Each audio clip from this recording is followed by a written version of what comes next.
Hi guys, in this video I'm going to be showing you who can view your about on WhatsApp. So let's get started. First, we're going to start off by clicking on the settings icon in our bottom right corner. It's going to take us to our settings. Now that we're here, we're going to select on privacy. That's right below account. So we're going to click on privacy. And the third option we have here is about. It's under profile photo and above groups.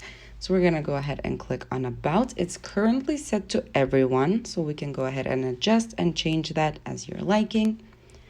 So you can set it to everyone, your contacts except, for example, you just don't want one person to view it, or 2 or 3, or maybe 5. And you can set it to nobody. So let's go ahead and set it to my contacts, so your contacts can only view it. And that's how it's done. Thank you for watching. Do click the like button if this video helped you and subscribe to our channel for more helpful videos. Bye!